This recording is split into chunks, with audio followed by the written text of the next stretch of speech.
Hello, beautiful people. Danielle here, your intuitive alchemist and masculine mindset coach. Hope everyone's having an absolutely beautiful Monday. This video is some self-reflection and a little bit of education on trauma bonding. And when you catch yourself in a trauma bond and you start to break down the reality, and your reality basically smashes to pieces from what you thought was true and real, the illusion, into the actual reality of the good, bad, and ugly, and how fucking uncomfortable that is. So I'll wait for a couple of people to jump on. Basically, I was scrolling TikTok and I came across Teal Swan. I had not actually seen her before. A lot of the things that she teaches, I resonate to so much. A lot of what she says, I feel like I could have been speaking myself. And I love the way she conveys her message. And she's very vulnerable. She's very honest, and she shares a lot of who she is. And I guess through my experience, I stopped sharing a lot of more intimate sharings, except with clients, because I felt that maybe it was a protection. No, it was protection. I didn't want to. I went through my marriage breakup in a small town public eye, and that was really, really hard because I looked emotionally unstable. I looked. I didn't like pity, and I didn't like people putting their sympathy and empathy on me because I felt judged. So it was already a really challenging time for me in my own journey and my own self-reflection to go through that, and then to have people in my whole town know that what was going on, and then seeing his life and my life, and how messed up that was. And I was very public about my life back then. And I felt like it was not helpful at times, but then it also is helpful because people can really resonate to what you're saying. So Teal Swan, if you haven't heard of her, definitely look her up. I think she's amazing at what she's doing. Although I can feel in her energy, she has a lot of healing to do. She speaks truth, but there's still a level of disconnect from the trauma that she's obviously experienced, and that level of healing she still has to go through. But she's honest about it, and she's open about it. And so that can make people look unstable. You're like, well, you're working in the wellness industry, yet you're still got all of these issues. And there's a lot of judgment on that. I mean, ultimately, it comes down to none of us are completely whole, healed, and perfect. And we're all going through this together. Some of us have a few more tools and some greater worldview and perspective, and that is helpful when you're sharing with others who don't have the awareness and that level of consciousness yet, as well as the healing abilities. So she basically her story was that she grew up in a satanic cult. Great interview, worth looking at. But what I mainly found when she was sharing is they were talking about how they program these children in satanic cults to be brainwashed. And I was looking at how the brainwashing technique is used so that you believe what somebody, right? So you believe that person and you don't question them. That's the whole idea.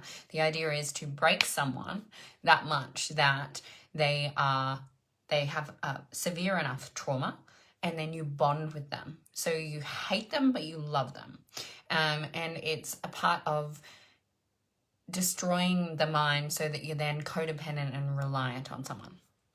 Now, a lot of children have had this experience within their life. If you've had a narcissistic parent, you've got a trauma bond. And then what happens is you trauma bond throughout your relationships. And how that looks is a trauma bond is created, right? So for instance, in a narcissistic relationship and within my own experience, I would have a situation come up where somebody would, things were going too good, or maybe I was too empowered, or maybe I was too focused or happy or whatever, and then a fight would take place. And the fight would take place to break that energy down. And then it would continue to be poked until my self-confidence and the level of attack was so much that I would just crumble, or I would get so defensive that I would say something really horrible, and then I'd hate myself anyway. And so there was this level of trauma from the abusive behavior projected at me.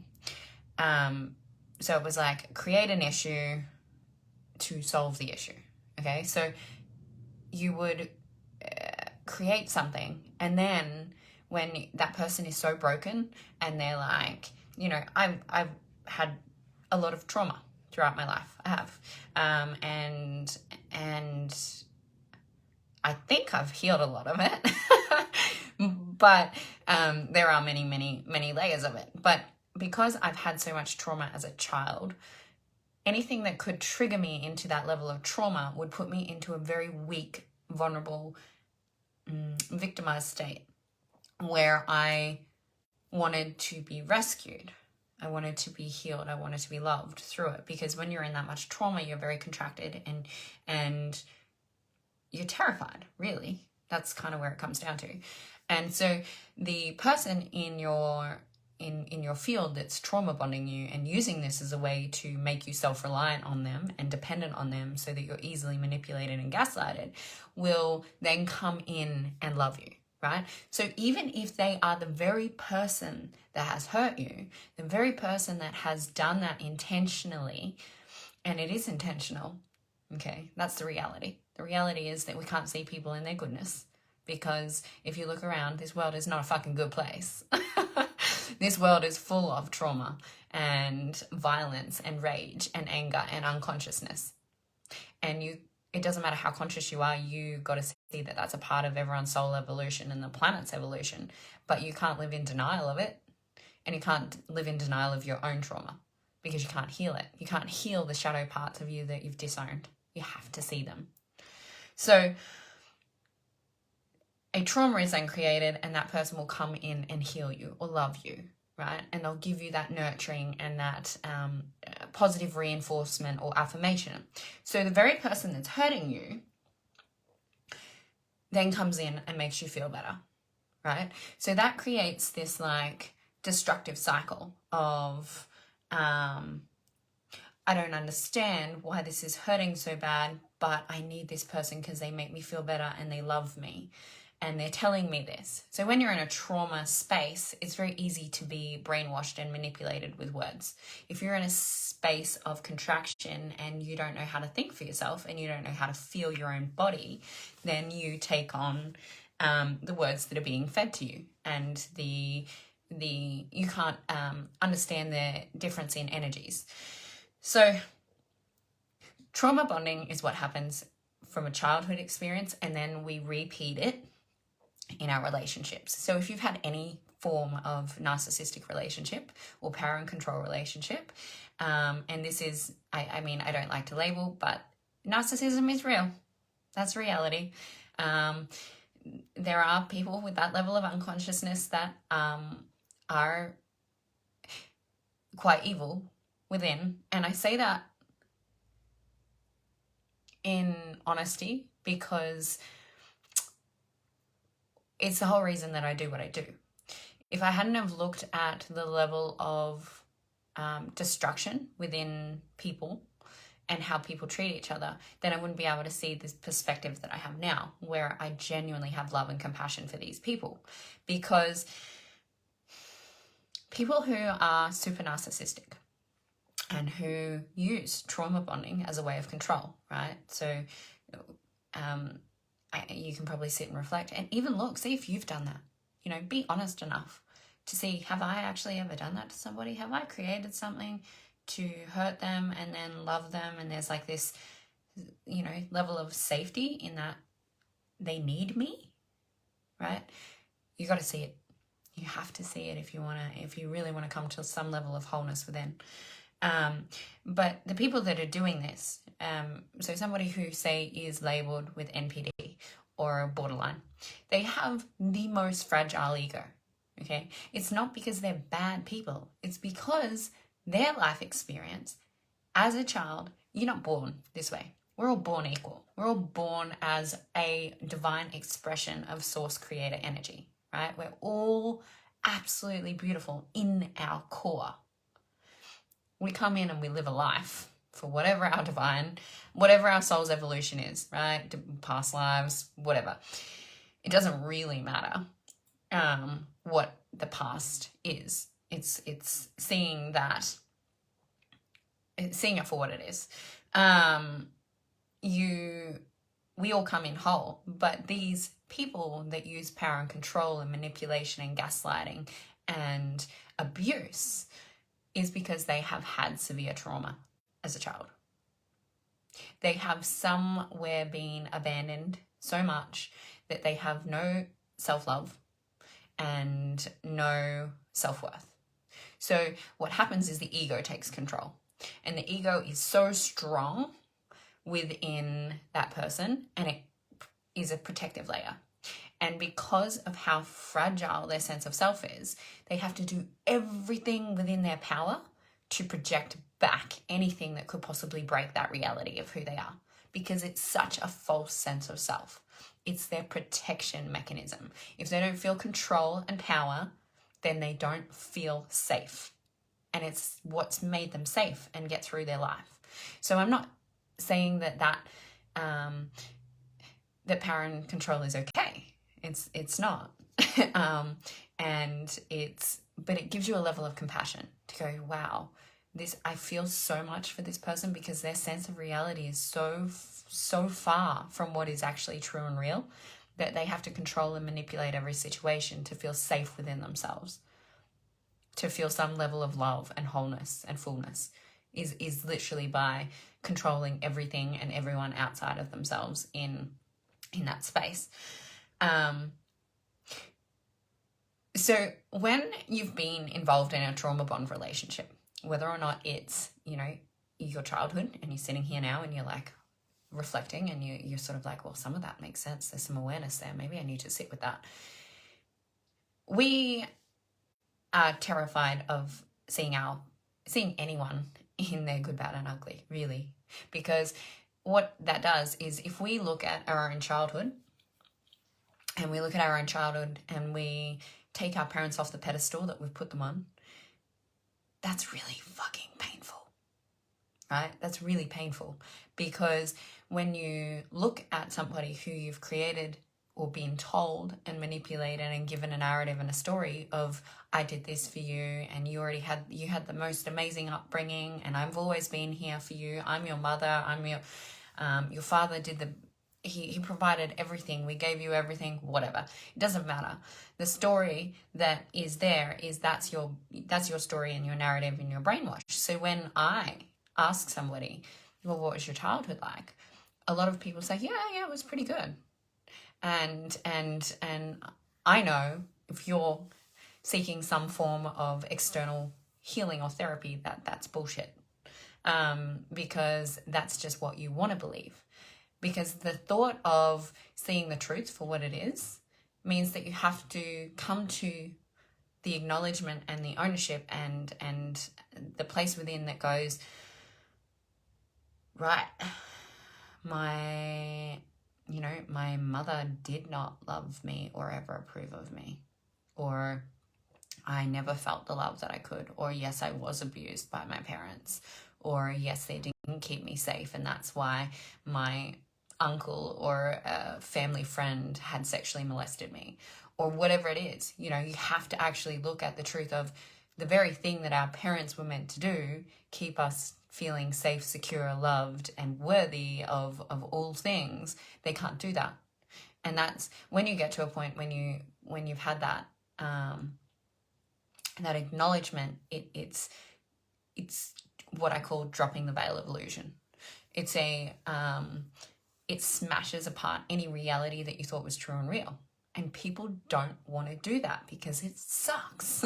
It's not like you're like, oh, yay, I see this person for all they are. It's, whoa. Then you question everything. Then you inquire about everything. And you're like, well, if that wasn't real and that wasn't true and that was a lie and what was going on there, I couldn't believe everything that person was saying. And I have to see the truth of what the situation was. Like, you have the memory, but you've got a story that's attached to the memory that doesn't make sense. And then you match the story, you match the reality with the experience. That is soul destroying. And that's where a lot of people go through what I guess they label the dark night of the soul, because you look at what you're living or what you thought was real, and all of a sudden it's not true. And so you question everything. You question every experience. You question every person. And you have to see people for who they are then. And when you see people past the veil of illusion, it means that you then see that maybe you were manipulated, abused, and gaslighted, and you were used for some sadistic pleasure of someone's ego, that for their sense of power and control, and it wasn't love. It wasn't love, and it wasn't because they genuinely wanted to care or look after you. It was because they were coming from their own protection. It never had anything to do with you. And just that in itself, take nothing personally, ever. Because the majority of people that can actually give you some level of love and guidance because they actually care for you is very minimal. It's usually always about them. And all people in their ego, and most people, even in starting to evolve in consciousness, we're all driven by our own stuff. So it's like you can't take anything personally, because everything we do is actually about the self. It's just whether or not you're doing it consciously or unconsciously.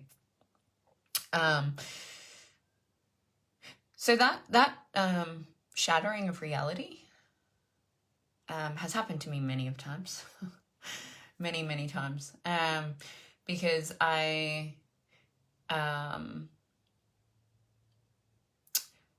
when you've had a lot of trauma and abuse and a lot of abandonment and pain throughout your experience, you don't know to trust yourself. A little child doesn't get taught how to trust their instincts or their intuition, or how to feel their feelings or what their feelings are telling them. That you don't understand, as if you're somebody who's come here with extrasensory gifts, empathic or psychic or whatever labels you want to add to them, or strong healing abilities. You don't know what they are. No one teaches you that. No one shows you how to decipher what's your energy, what's somebody else's.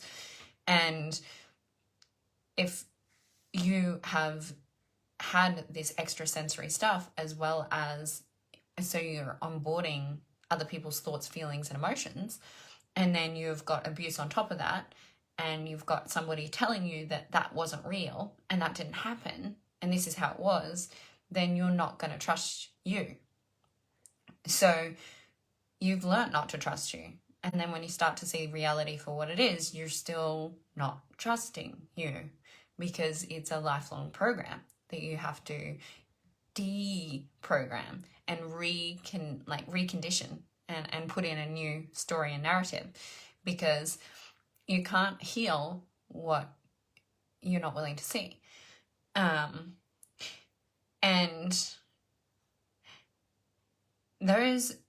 although it's uncomfortable to see people for who they are, it's like doing it without the judgment, and that's really challenging. That's really challenging. And if you have judgment and anger and hate and rage, feel all of that too, right? Feel it and be in that space and express how angry you are, and express how to yourself, or journal, or kick and scream, or whatever it is that you need to feel, because that's actually built into your body. And until you come into that connect with your physical being, it's really hard to layer it off because you're so disconnected from your vessel. Your soul and your spirit is so disconnected from your physical vessel that you have to start to feel some of this stuff.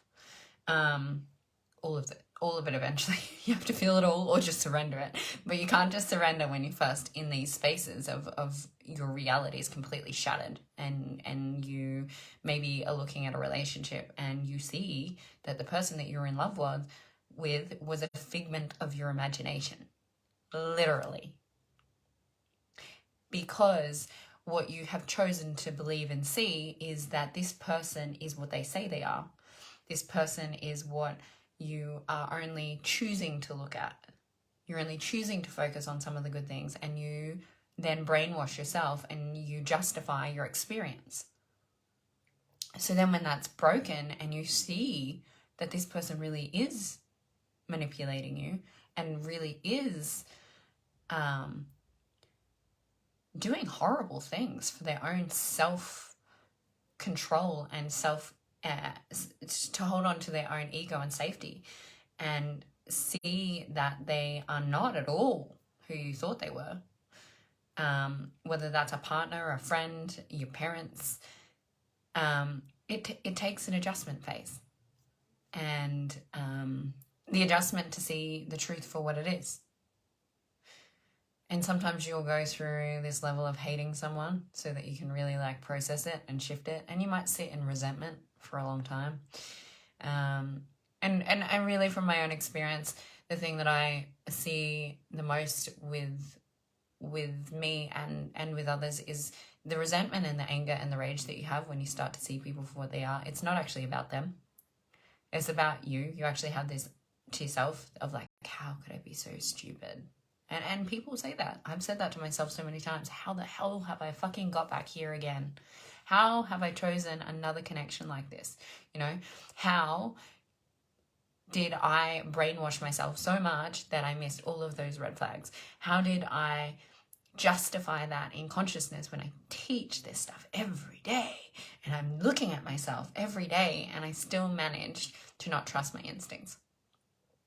And that's really one of the hardest things for me is the trust of self. And then when I fuck it up, not letting my inner critic fully bully me down. It's okay, hang on. There's lessons in this. There's awareness in this. What have I learned? Because I'm learning all the time. I'm processing everything. I'm sitting in space and I'm trying to connect and be present and layer all the untruths off. So it's sitting in that for a while, but not choosing to brainwash yourself, not choosing to deny your reality, because if you choose to think that you made something up, I remember my sexual, when I was molested. I was molested so my mum was quite spiritual, and we would go to these spiritual events, different community group things. And we went there for this 3-day weekend event, and there was a lot of people there. And this is a great lesson for you guys as parents, to teach your children to listen to their instincts, to speak up to their parents, and not be naive. Basically, the masseuse that was there had seen me as one of the children that he had fancied. And he groomed me for the first few days. And I instinctually felt there was something not right. And he just kept coming into my experience and trying to talk to me. And I had no boundaries. I didn't know how to speak up for myself. and I was a little kid who was trying to have fun with their friends at a place where there was like so much land to run around on and experience. So he had groomed me to this place that over the first 2 days, it got to a point where I was like, oh, I just want this guy to leave me alone. Why does he just want to, I'll just go and get the massage, right? So in my mind, it was like, if I just do what this adult tells me to do because it'll be a good experience, then I can go and play. And I just wanted to go and play. And that's all that a child thinks of. A child does not think, there was no part in my mind that I thought anything bad was going to happen. It was just like, this guy's like, I feel his weirdness and I don't want him to keep being around me. So if I give him what he wants, then he'll leave me alone. Program that's ran for my entire life. Of if I just give them what they want, they'll leave me alone, right? So that is the belief that's created right there. And then the experience was that, there was a massage room, and I remember like being stripped down and looking out the window, and the way the massage table was, I could look out the window and I could see everyone outside. And I remember being like frozen within myself while this man was touching me, and my friends even like ran past and opened the window and they're like, when are you going to get to play? And I didn't say anything. I was like froze. So fight, flight, freeze, trauma responses, very much like have played out continually throughout my life. I went into freeze or shut down a lot. So that was another program that was created, and probably created before then, but I blocked out a lot of my childhood. So I just remember that like thinking like, why is someone not doing anything? Like, why is there no one, like what? There was this level of like,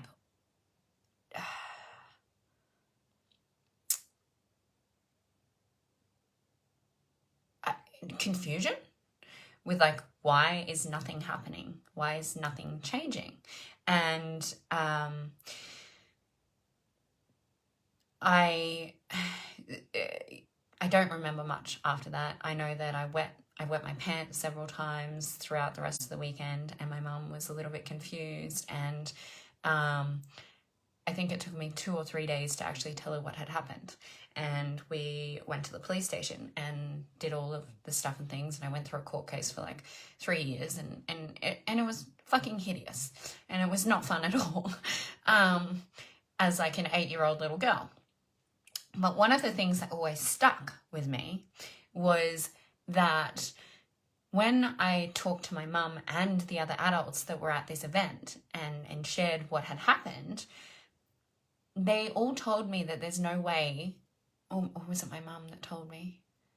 And I don't know. I know my mum definitely told me there was no way that I could have seen out of that window, and there's no way because they couldn't see in. And that there is where we get gaslighted and we start to not trust our own memories and our own experience. Now, my mum in that space, I guess maybe there's a level of not trusting her around lots of things now, because I have been told how to feel in certain situations and how to think about certain situations, and that these are, my mum's very much stuck in polarity of good and bad. And so when I said that, I was like, I don't know why. And even as an adult, that memory is still there. And I don't understand it, but she's saying that it's not possible that I could have seen out and seen all these people. Now, I don't know if she doesn't know the room that I was in. I don't know if she doesn't know, like, there's so many different ways of looking at this, whether this was her protection of her as a mother, that she wasn't able to keep me safe, that she wasn't able to see over 3 days that I was being groomed, whether that was going to shatter her even more into not being a good mother. I don't know. But what I have been able to get to is that that was true for me. And I don't know, possibly whether that glass was that, like, you can't see in glass with like certain mural stuff, or that I could see out because it was an older house.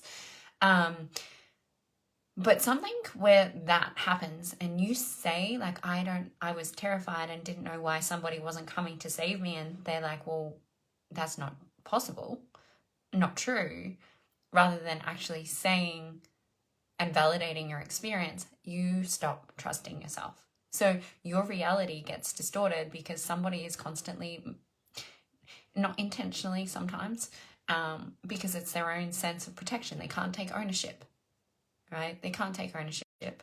And that's actually the current situation, is why I'm in discord with my mum, because my mum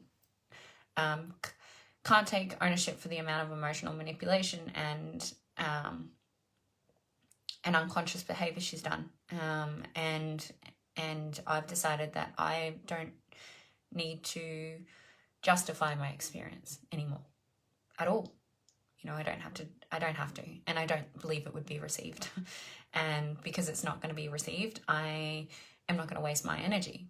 Instead, I'm going to start trusting myself, and I'm going to see that my reality was real and stop lying to myself. It's like, if something like that happens and you start to say, well, maybe it didn't happen because they said that I couldn't have possibly seen out. I couldn't have possibly seen out that window. Well, then you question your experience and you question your trauma. And that's a new level of abuse. And it's abuse to your soul. So if you got anything out of this chat, it's that trauma bonding creates a codependency relationship where you are getting hurt by the very person who's trying to keep and control you and fulfill themselves. And it's where you stop trusting yourself, and you will recreate that in your relationships. So if there is some form of codependency or narcissism or control, I urge you to sit with yourself for a little bit and really see the reality. Stop questioning yourself, because I'm sure you've questioned yourself a lot, because usually that's what tends to happen with people that have experienced a lot of trauma and abuse. They don't, they question everything, and they'll sit with it and they'll explain their way out of truth, of reality, because it's too painful. But how long do you want to live in the illusion? Or would you rather open your eyes and wake up so that you can start the healing journey? I love you. I would love to hear any comments below and experience below, anything that you got out of value of this. Have a beautiful Monday. I look forward to doing more of these.